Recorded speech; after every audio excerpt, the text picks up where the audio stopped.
here I'm again in front of you to teach you about the equilibrium diagram and operating lines. In short, the derivation of operating line in terms of molar ratio coordinates. In the last lecture, I was forgot to write the name of the operating line and the name of the equilibrium curve. Also, the points of denotions, that is, this is point B and this is point A. This is operating line.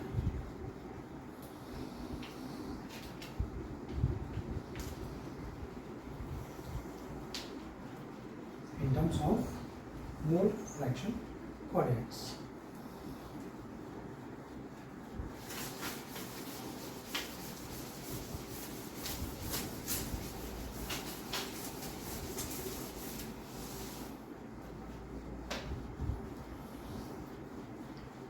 I think I have already explained to you about the molar ratio coordinates, that is capital X and capital Y, isn't it?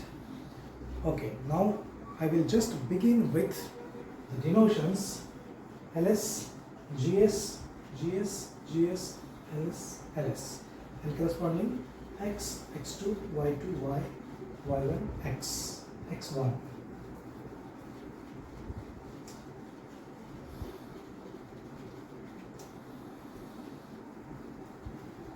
Similar pattern we have to follow as we have followed while deriving the equation of operating line in terms of mole fraction coordinates.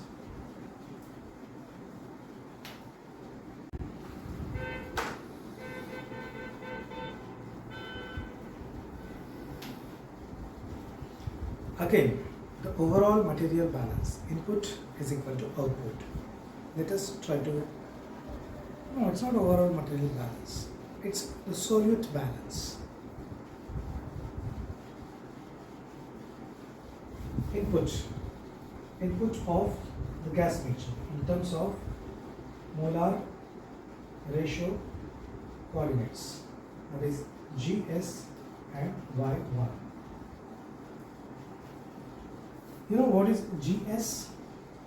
GS, as I have explained in some earlier lectures, GS is the molar flow rate of solute free gas. Molar flow rate of solute free gas. Actually, there is a gas mixture.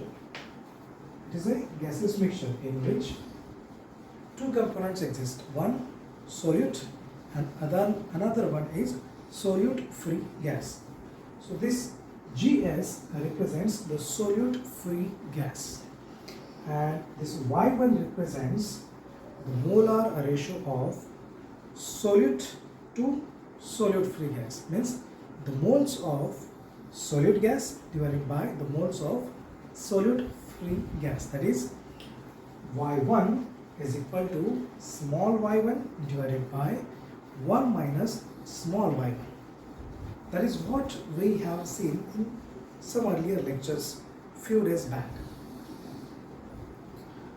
Similarly, we can define GS y2, LS x2 and LS x1. Now, let us follow the same steps which we have followed while deriving the material balance equations or the equation for operating line in terms of mole fraction coordinates for absorption operation. Input, that is GS into Y1 plus LS into X2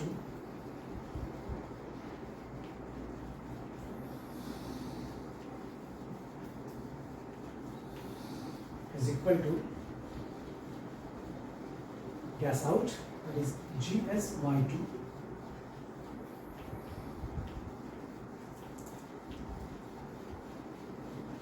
plus solvent plus solute, that is the solution out, it is LS x1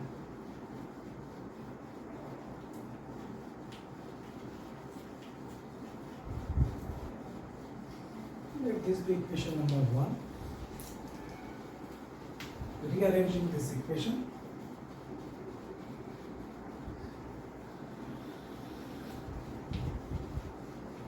GS into Y 1 minus LS into X1 is equal to GS into Y2 minus LS into X2. Let this be equation number 2. Are you getting what I am doing? I am just following the same steps which we have followed in the previous derivation of operating line in terms of Moar fraction coordinates. Here y1, x2, x1, y2 are molar ratio coordinates. That is the moles of solute to the moles of non-solute component.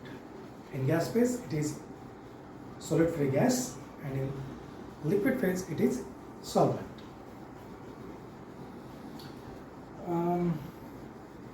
Now let's concentrate on the arbitrary section.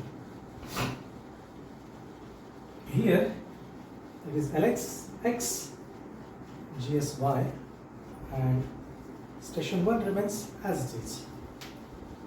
So let us try to write the material balance equation over this part of the absorption column.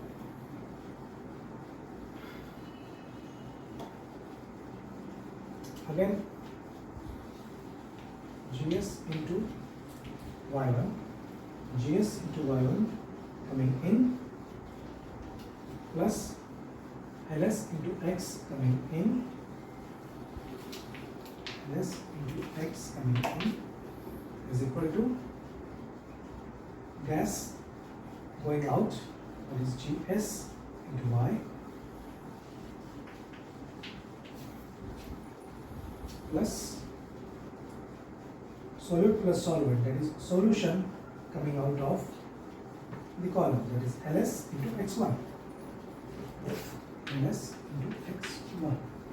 This is equation number 3. Now rearranging equation number 3 once again. What is that? GS into Y1 minus LS into X1 is equal to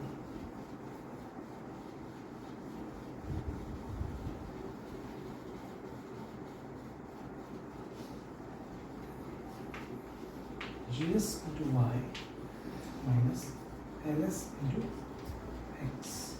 This is equation number 4. Now, do you remember what to do? We just have to compare equation number 2 with equation number 4.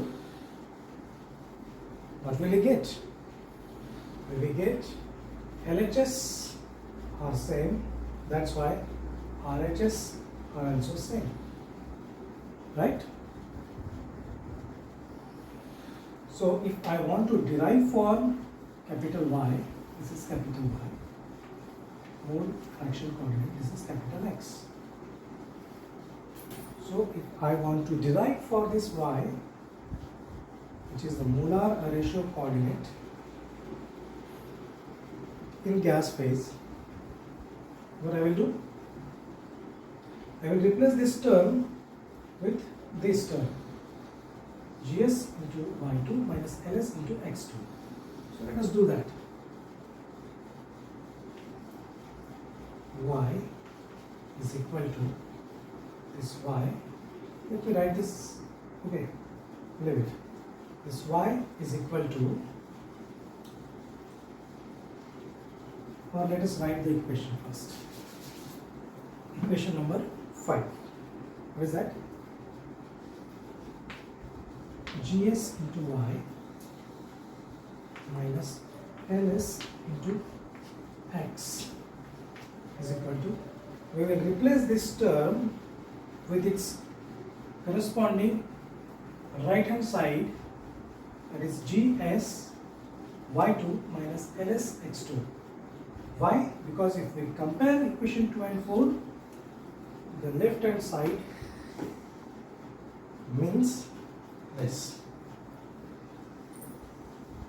So gs into y minus ls into x, this term is equal to this term, gs into y2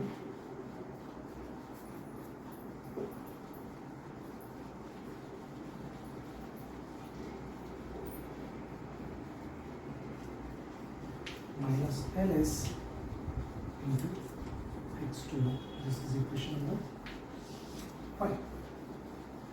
Now if I want to keep only y on this side and rest of the thing on that side, and I must have to send this minus lsx to that side first. So once it goes there, it becomes plus. So it will become gsy is equal to lsx plus gsy2 minus lsx2, right? So ultimately y will be, y is equal to ls by gs into x plus gsy2, gs by gs, this will be gs by gsy2 minus ls by gs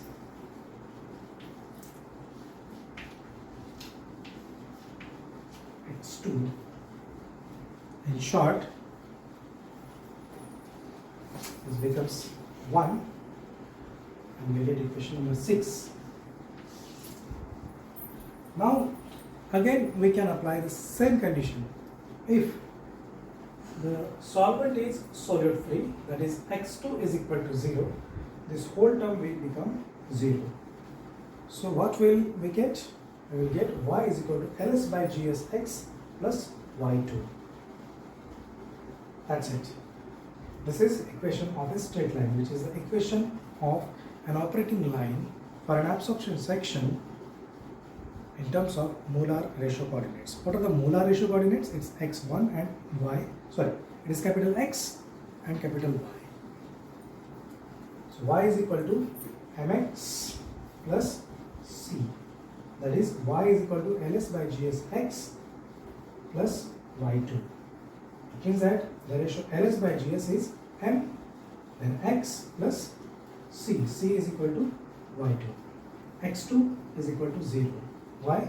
Because we have assumed that the solvent to be used in the absorption column is solute free. That is x2 is equal to 0.